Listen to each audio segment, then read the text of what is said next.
يا أيها الذين آمنوا اتقوا الله ولتنظر نفس ما قدمت لغد واتقوا الله إن الله خبير بما تعملون. Tatkala Rasulullah SAW bangun masjid di Masjid Nabawi di kota Madinah, beliau itu kalau menyampaikan khutbah Jumat, beliau itu kalau menyampaikan taklim itu berdiri di atas tanah. Berdiri di atas tanah. Lah, para sahabat yang duduknya agak belakang itu kurang jelas suaranya. Kenapa? Zaman itu belum ada speaker. Zaman itu belum ada speaker. Akhirnya Rasulullah SAW mengambil mimbar, tempat untuk berdiri yang agak tinggi. Mimbarnya beliau awalnya itu hanya bongkahan pohon korma. Pohon korma yang paling nisor itu kan gede loh. Itu dipotong bawah, terus dipotong lagi atasnya. Bawah yang paling bawah itu dipotong, dan bisa letakkan gitu. Yang sedikit di atas dipotong. Ya bentuknya ya gitu, gelundungan kayu kayak itu. Jadi bentuknya itu ya gelundungan kayu semacam itu. Bentuknya awalnya itu gelundungan kayu. Dan itu lama. Beliau sallallahu alaihi wasallam di atas mimbar dengan gaya semacam itu makan waktu yang lama.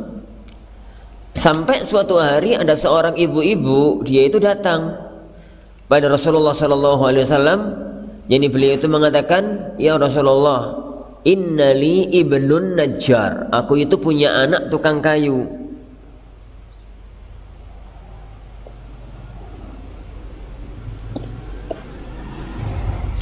Aku itu punya anak tukang kayu.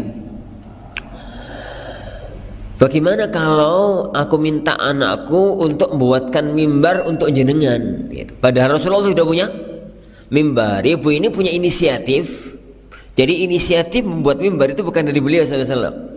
Inisiatifnya dari ibu itu. Ibu seorang wanita sahabiah itu punya inisiatif untuk membuatkan mimbar, bukan kayak mimbar yang sekarang. Maka beliau mengatakan, ya sudah silahkan, karena tukang kayu gitu. Akhirnya oleh sahabat yang anaknya ibu-ibu tadi itu membuat mimbar.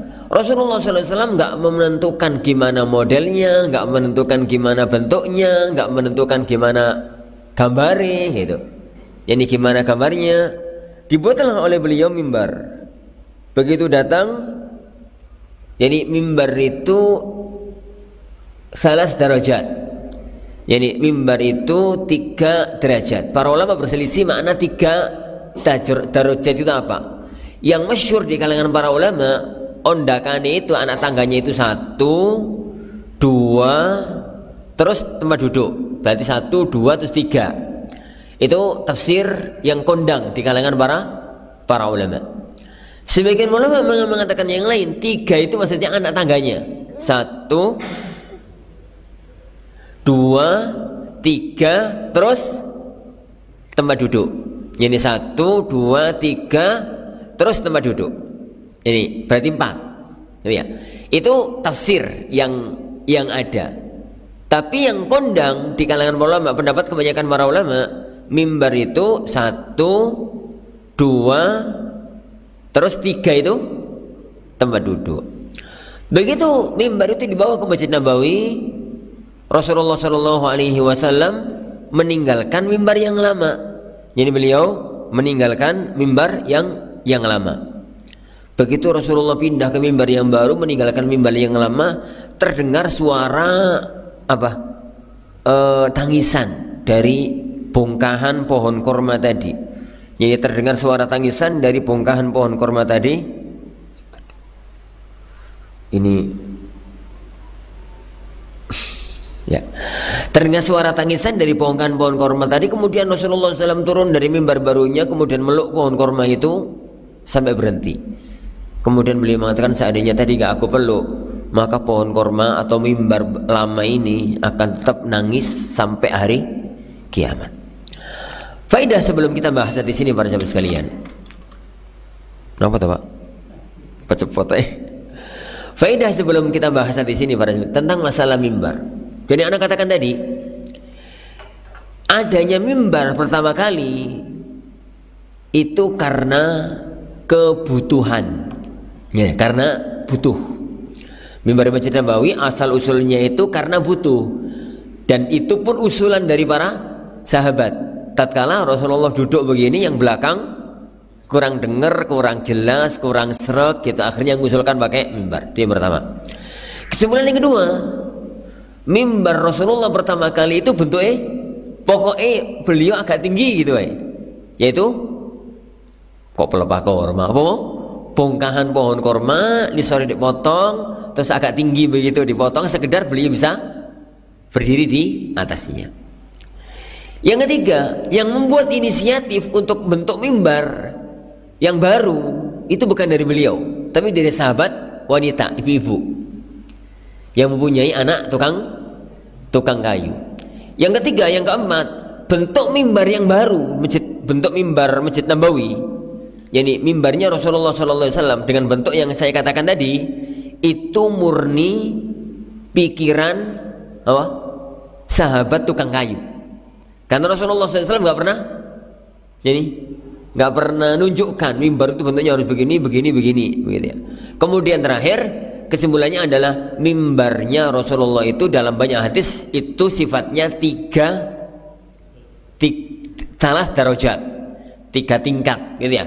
Para ulama berselisih memahami 3 tingkat itu apa. Yang paling kondang 3 tingkat itu dari lantai ya, 1, 2 terus tempat duduk.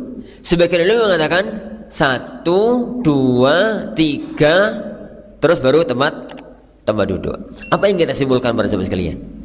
Yang kita simpulkan, dan memang terjadi perselisihan sih di kalangan ulama, tapi pendapat yang Anda pilih dalam masalah ini bahwa desain dan aksesoris masjid itu ijtihadiyah.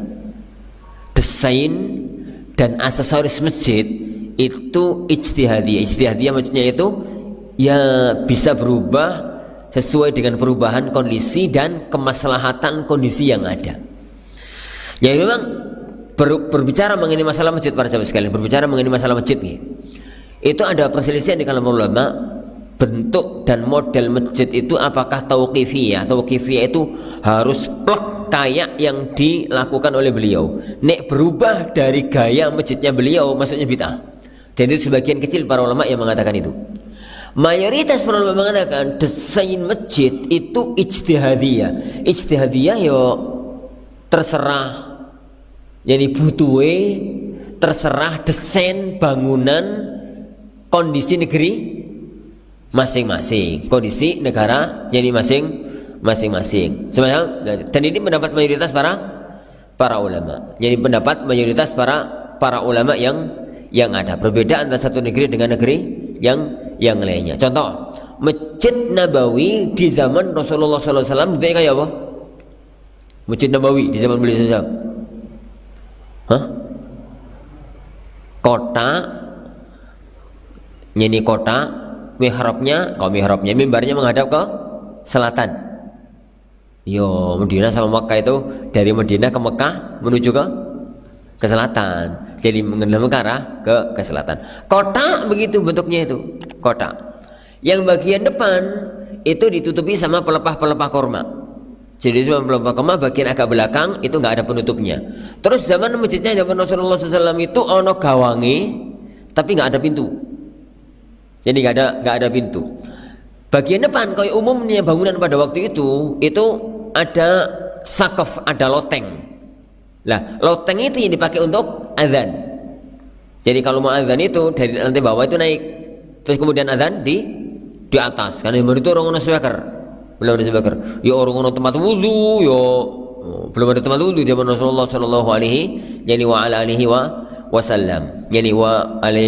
Dan di zaman Rasulullah SAW belum ada mihrab.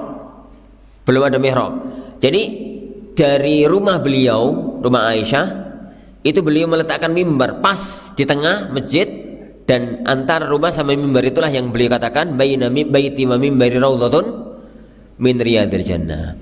Dengan pemahaman pendapat yang pertama Berarti model masjid itu kudu koyo ngono. Kalau menyelisih model itu bid'ah gitu. Maka akhirnya kan muncul pendapat menara bid'ah, kubah bid'ah, mihrab apa?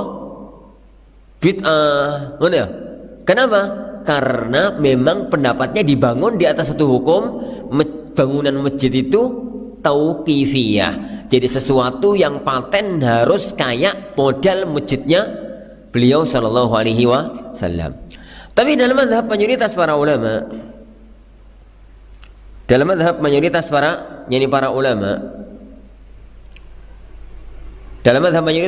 para jamaah sekalian, masjid itu ijtihadiyah.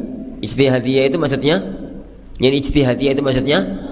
pokoknya itu adalah model bangunan yang oleh uruf masyarakat setempat dianggap sebagai masjid. Adapun desain itu ikut uruf yang berkembang di masyarakat.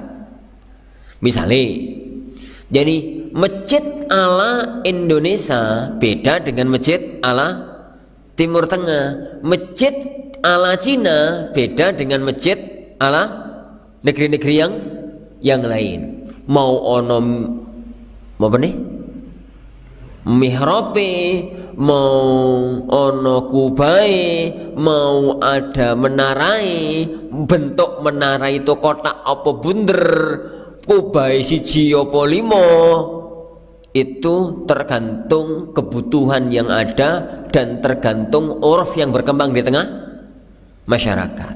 Karena sebenarnya desain masjid dengan bentuk kubah sendiri itu bukan desain arsitek Arab. Sebenarnya bangunan berkubah itu bangunan kuno milik Romawi. Desain itu milik Romawi kemudian diwarisi oleh Bizantium. Makanya Hagia Sophia yang ada di Turki, Istanbul, itu dulu kan jadi istana kerajaan siapa? Bizantium. Istana kerajaan Bizantium, Konstantinopel, yang dikuasai oleh siapa? Jadi Sultan Muhammad, yang kemudian setelah menguasai Konstantinopel, beliau diberi gelar Al-Fatih. Namanya berubah menjadi Muhammad Al-Fatih. Tatkala itu Turki Utsmani sampai menguasai Jaziratul Arab, sampai menguasai Timur Tengah, sampai menguasai Haramain. Lah, di tangan mereka lah bangunan kubah itu masuk ke Mekah Al-Mukarramah. Jadi ke Mekah Al-Mukarramah kemudian menyebar ke berbagai penjuru dunia. Ala kullin. Apa kaitannya dengan mimbar? Kaitannya dengan mimbar para jamaah yang dimuliakan Allah Subhanahu wa taala adalah apakah bentuk mimbar itu kudu persis kayak mimbar yang ada di zaman Rasulullah SAW atau tidak? Kembali pada kaidah tadi.